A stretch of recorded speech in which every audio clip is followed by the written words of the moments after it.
He's done 40K in sales the last 30 days selling on Amazon at 22 years old. In this podcast, we're going to break down how he did it and how you can as well. Welcome to the Amazon Savages podcast.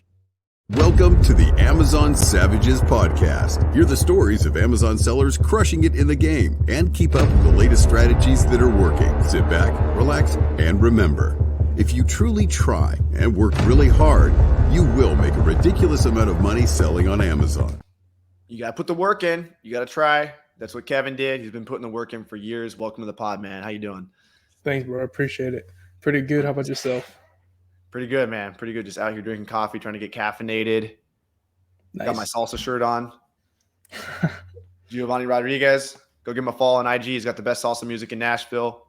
Live at Rudy's Jazz Room every Monday. So if you guys are ever in Nashville, come through. So walk us through how you got to 40K in sales, like what you're doing now, and kind of take a step back and how did you get started selling on Amazon and what allowed you to get to the point where now you're doing 40K in 30 days? Yeah, so I started selling on Amazon back in like late 2020, around there. And I started before Amazon selling like shoes from Ross, Marshalls, and Burlington. And then I started looking at videos. And what year were you looking at? 2019? That was 2020. 2020. Yeah, and then a few months later, I started looking at videos and stuff. And, Amazon came into the picture. I joined Carter Maxwell's Discord, actually. And that's how I got, pretty interested in doing Amazon seriously. Mm-hmm. I was flipping some bolos. It was like, I think Christmas stuff or something. Then I was like, wow, like I sold them inside the store. I was like, that's crazy. This Amazon thing is like way different from, let's say, flipping shoes on eBay and Poshmark and Mercari. So that's how I started with Amazon. And, haven't looked back. That's awesome. So you just started going to like Marshalls, TJ Maxx type stores, scanning those products. Were you said, were you on Amazon at the beginning or did you ever do eBay or anything? Yeah, I started with eBay and Poshmark and Mercari, and I still do eBay, but not as much as Amazon. But I started with that. And while I was in the store, I would look for eBay items and then I would also scan for Amazon. Gotcha. So I'd be in there for a while. Mainly starting with RA. So you're just looking at like eBay sold items? Yeah, mostly shoes as well. That's what shoes and clothing actually. That's what I went. That's what Ross and Marshall specialize. Well, that's what I specialize in those stores in. They sell a lot of stuff. So I mean, But I wasn't into all of that stuff yet. So I was just looking at what I knew, which was shoes and clothing. Mm-hmm. So break down the 40K in sales you've done the last 30 days. What % of that is OA, wholesale? What types of products are you looking at? And, yeah, sure. Yeah. For this month, I would have to say mostly it's beauty products, which can you drop the ACEs in the chat? I got you later. No, I'm just kidding. But mostly beauty, health and household, and shoes as well. So I'm still on the shoe grind. And most of it's, I would say 90% OA, 10% wholesale. And yeah, I mean, I have VAs looking for OA stuff, and the wholesale stuff I pretty much handle myself at the moment. Nice. I only have one account, and it's brand direct. So I got pretty lucky with it. So I mean, I'm just going to stick with that. Nice. Now. So what's your VA situation? You're paying somebody to like go to websites, look at the products. What are they doing? Are they storefront stocking? Are they manually? Kind of walk us through, because I got a bunch of booksellers listening to this, so they're like, "What the hell is a VA, and what are they doing?" Yeah, so I got two online arbitrage sorcerer VAs. I recently brought one on, but they basically they do all that. They storefront stock, manual source, use keep a product finder. And, this, I don't know, they probably have some other methods, but that's pretty much what they do. They find a product for me. They put it on the list. I review that list and, I pick out which items that I'm going to buy. And that's pretty much it. Mm-hmm.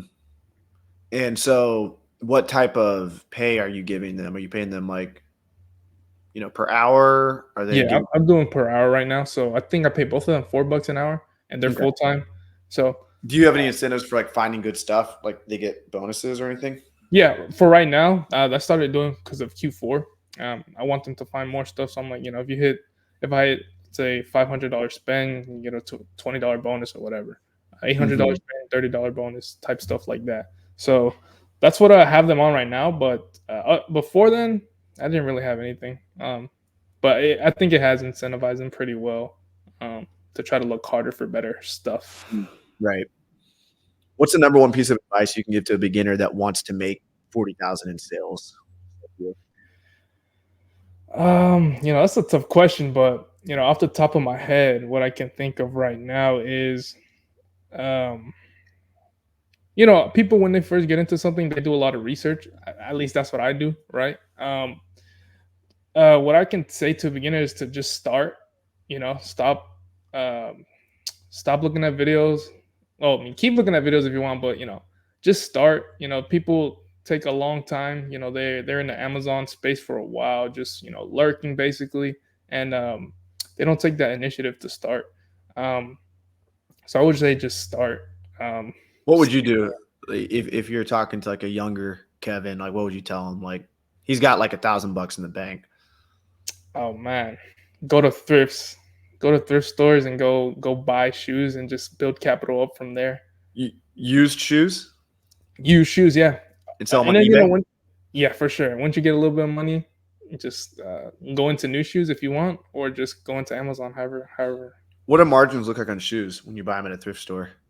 Margins, dude, can look up like 200-300% because back in my day, because I never seriously thrifted shoes because I started with around like 3K in capital, so I went straight into new shoes, like going to the outlets and just buying. But when I did do used shoes for a little bit, I did it for like a month or something. I would buy shoes for like $6, depending on the shoe. You could easily sell it for like $30 to $60, so you'll make back whatever 18. Dude, who buys $20. used shoes? I mean, I can never imagine going on eBay and buying used shoes. Is it like I a know, right? collector's thing? I don't even know. Like it's weird. I wouldn't do it, but people buy used shoes. I would like if you gotta buy used shoes. I mean, I would just go to Walgreens and get flip flops, bro. Like, I just paid $10 for some flip flops. Yeah, I don't know what type of fungus is on they used. have their preferences and stuff. Like there's some shoes that are discontinued and stuff like that. But that's like on very specific basis. You can just get a brand new pair of shoes. You don't have to necessarily. But hey, they buy them, we flip them. I ain't complaining, So you flip the used shoes. Then when you get to the point where you have more capital, what do you think the best types of products are to go sourcing, and what sourcing methods would you be doing? So I'm very biased, right? Because like I'm straight shoes. like I love shoes. Like I love sourcing shoes. I love going to the store looking for shoes. So I'm gonna just off the top of my head, I can just say like, I mean, shoes as well. Like they have a pretty good amount of ROI and stuff like that, depending on the buy cost. It's not with like, let's say, makeup items. Some makeup items can cost like $8, and you'll make like $2 to $5 on them. With shoes, you spend $20, you can make $15 to $20 back on that shoe. Type stuff like that. That's why I like shoes. But like I said, I'm very biased, so I would just, if I get the capital, I'm not going back, but I would go to new shoes once I flip those used shoes. Go to new shoes if possible. Also, if you want, like, start doing OA stuff. So what percent of your sales are not shoes right now? Are not shoes? It's tough to say, but I can probably say around 20 to 30%. I'm still doing shoes around there, and the rest is just a whole bunch of random stuff. But beauty is one of my I say big categories because I source it a lot. But like there's other little categories here and there, like health and household, and I don't even remember, bro. Like those are the only categories I can think on the top of my head right now. But there's a whole bunch of other ones. With the wholesale business, are you trying to scale that side of it? Do you see yourself like going more wholesale in the future? I definitely do. Being to conferences and stuff has opened my eyes a lot to wanting to get into that because that is a very scalable business model. But I just started doing OA this year, so I really wanted to just start master OA, and then once I do that, get into wholesale a little bit, and then actually get seriously into wholesale and shift into wholesale. But yeah, I think I don't know what I want to do in the future, honestly, because right now I'm good with OA, but of course I want to scale OA. But wholesale is also a great option. So, but wholesale, me doing wholesale in the future, I think is probably what I want to do. But right now, I'm sticking to OA mainly. What's your goal this Q4 for sales or profit, and what are you going to do to achieve that? So for this Q4, I don't really have a super big goal in terms of profit and stuff. I'm gonna keep doing what I've been doing the last year, which is just buying inventory every day. Oh shit, my bad, my bad. Give me 1 second, bro. Yep. Boom, we're back. Yeah, what were we talking about? I forget. Oh, I think you all know your Q4 strategy. The yeah. dog just barked, the El Perrito, and we got distracted. So I don't really have like a huge like profit goal, or for my sales, I want to hit at least an 80K month. I've already hit an 80K month this year, but I want to like consistently hit it one of these months. Do you know what your margin is on that? Like you operating 10? Probably around like 15% of margin right now. Nice. I don't have a prep center or anything, so just doing those VAs. What state are you living in? Georgia. Nice. What Yeah, part? you're in Tennessee, right? Yep. I'm in Lawrenceville right now. Okay. So like 40 minutes from Atlanta. That's why I moved Nice. up here. But before I was My closer sister to lives in Atlanta. Chat, so Cool. not too far. I'm up here in Nashville. Yeah, it's a drive though. Yeah. What's a common myth about selling on Amazon? Common myth, huh? Dude, these questions are tough, but it takes some thinking. It takes some thinking. A common myth. Oh, what? What would be? Do you have a myth? A common myth that you have? I think one of the easiest ones is that everyone thinks it's easy Okay. from all the YouTube ads and stuff. That's definitely one for me. Or what do you think, like specifically for OA? What do you think there's like? Do you think there's like a myth about OA or okay? I don't know if this is pertaining 100% to OA, but I have this experience with VAs, right? I think a myth, with getting a VA is like, even if they say they're trained and they're good and all that, they're not gonna be up to your like how you want them to be. Like you have to train them yourself, even though they're like already 100% trained and all this stuff. You're gonna have to train them to how you want them to find products exactly. It's I think this is one of the VA myths that I have, but right now I can't think of of the Amazon myth. But I think that's a top one. That it's easy to do. FBA.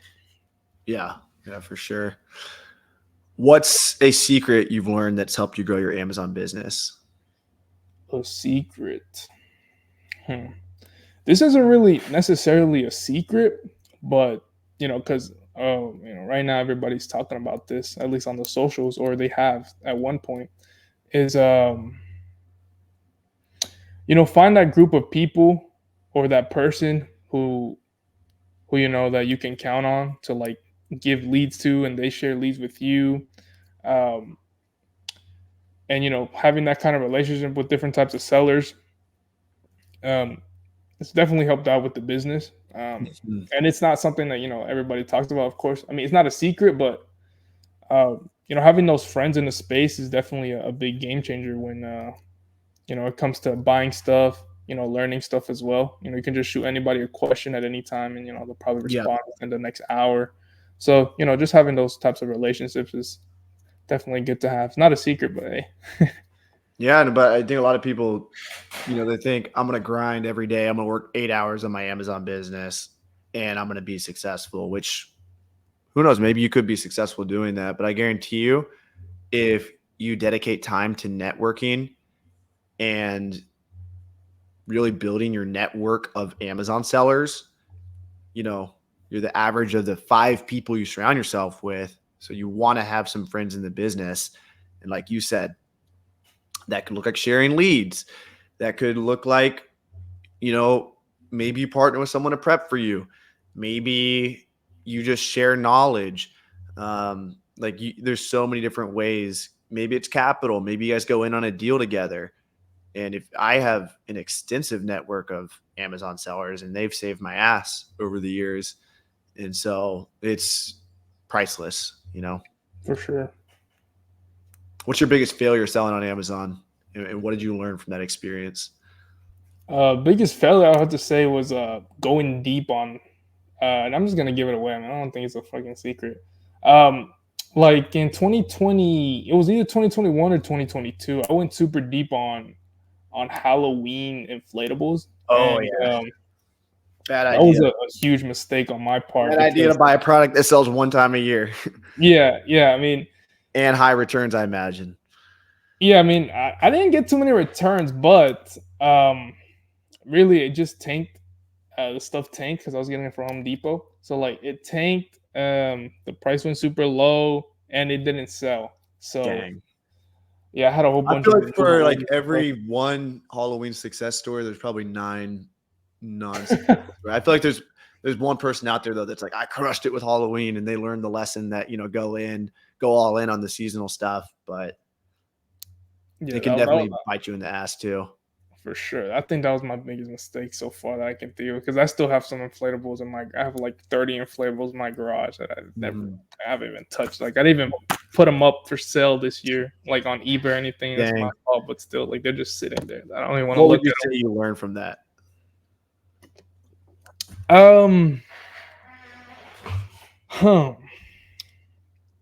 What did I learn from that is to not go super deep on seasonal stuff. That's what I learned from that. Don't put all your eggs in one basket. Exactly. Don't put all your eggs in one basket. And if it's funny, these little sayings actually are true. Right? Yeah, I think that's the main thing, dude. Because I mean, it didn't mess up my cash flow a lot, but like, I was just like, I got just the ache from just thinking about it. I'm like, damn, bro, I would not do that again. In your opinion, what's the most important personality trait / strength someone would need to be a successful Amazon seller? Oh man, I guess it's being able to adapt to a whole bunch of stuff, right? Because the Amazon space is constantly changing, and Amazon is consistently like changing their rules, not necessarily rules, but like they have the storage fees every year. They increase that. They take away small and light. So if you're super deep into small and light, you're out of that right now. So being able to adapt is a pretty good personality trait. I don't know if that's a personality trait or not, but I think it is. It's like I don't even know the word. Perspicacity. What is the word? Like you're paying attention. Something. That's complicated though. That word. Perspicacity. I'm gonna look this up. Got a bunch of booksellers listening to it. Perspicacity. What's the definition of that? The quality of having ready insight into things. Means you're paying attention. Like you're perceiving the world. So I think if you're able to pay attention, you're going to adapt. Like if you're like, why is Kevin doing 40K in sales? And if you're able to, listen to this podcast and kind of pay attention to the things he said, and if you listen to all the Amazon Savages podcasts and you listen to all the people that share their stories, being able to pay attention to the common themes. Okay, they all have friends that sell on Amazon. Okay, they're all doing, maybe they're all going, deep on ASINs. They're doubling down on the things that work. They're buying more of the products that are profitable.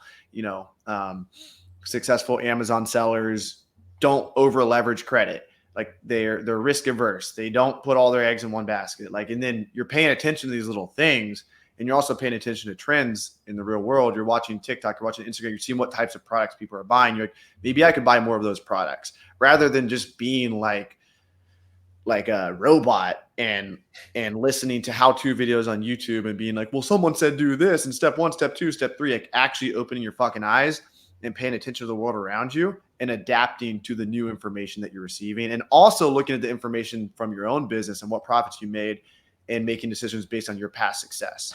Like, I think that's really important for Amazon sellers. Heck yeah. You ready for Miami this year? Oh yeah. Let's see if I'm going though. March 15th through 17th. I'll probably pop up. Pop up, man. Tickets are at the cheapest price they'll ever be. $500 for the 2-day event, and it's gonna be a hell of a time. Would love to have you there. I remember you in 2022? Was your first one? We're 2021 as well. No, I didn't. I couldn't make the 2021 one. I was, but stuff came up, and then 2020. I went 2022, and then I went to this one as well, the 2023 one. Are you? I forget. Are you Mexican? Yes, sir. Nice. Cumbia. Not really into like all that stuff because I wasn't brought up on it, but soy Latino en mi corazón. Let's go. Heck yeah, man. Where can they find you at? IG, Instagram, YouTube, KV Flips. That triceps popping. You see that today? All right. I wish I got the pump cover on. Nah, I'm just kidding. But yeah, KV Flips everywhere pretty much. Boxing gloves. We're gonna duke it up in Miami. We'll get you in. Oh, sir. You got that. Rodriguez. You got that. Nah. You can't do that to my boy. Hey, for real though, we might get boxing gloves at Miami this year. So everyone coming through. If you got beef with someone, let me know who it is. Email us at miamisellersconference@gmail.com. Say, I got beef with X seller. And what we'll do is we'll get some either boxing gloves, 8-ounce boxing gloves, or we'll get UFC gloves. You know who needs to be there? Take it to the beach. Boxing gloves. Boxing gloves. Dude, wouldn't that be a vibe though? I guess. No, I was saying you need OA Troll there with some boxing gloves. Yeah. I think I know who OA Troll is. Do you know who OA Troll is? I have no idea. I think he's got a YouTube channel. For real? I think so.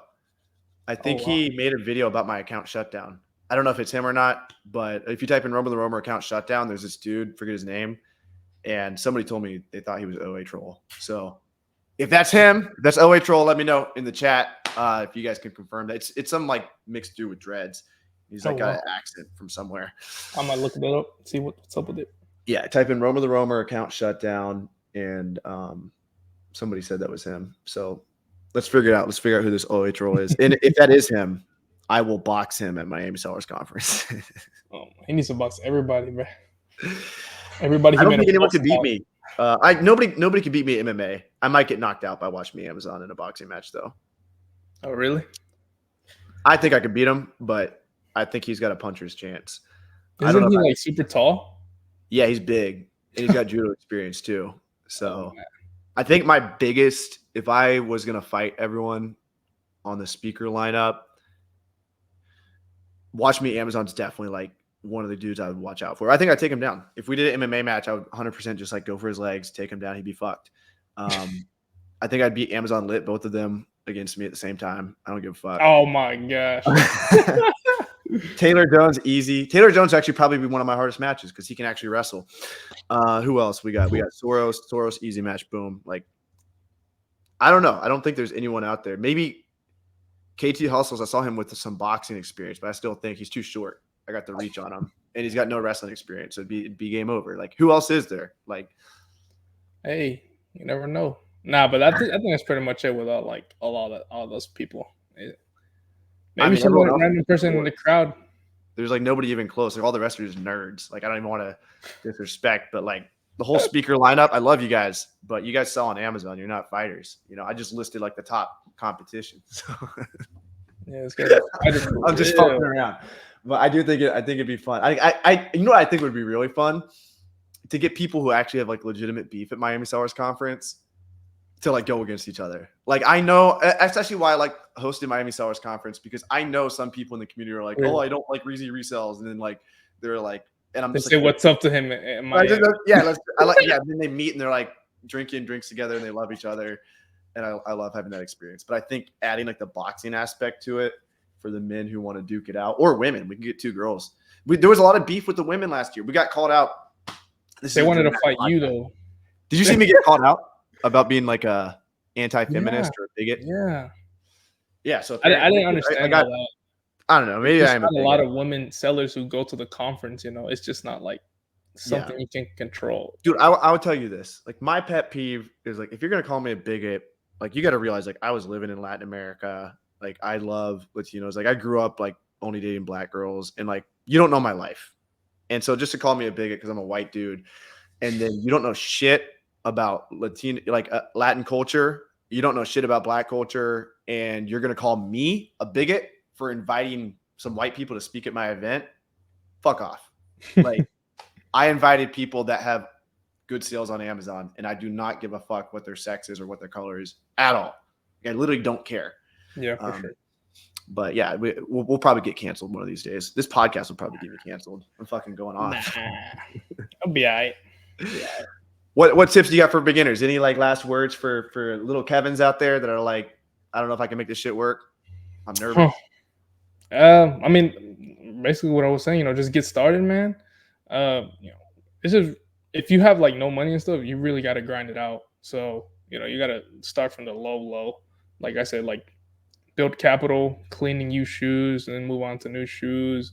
And basically just like that, you can, a couple of years, have an Amazon business that'll probably be pretty good. Where do you see yourself in like 3 years? 25-year-old Kevin. Oh man, probably, I don't know, in a warehouse somewhere.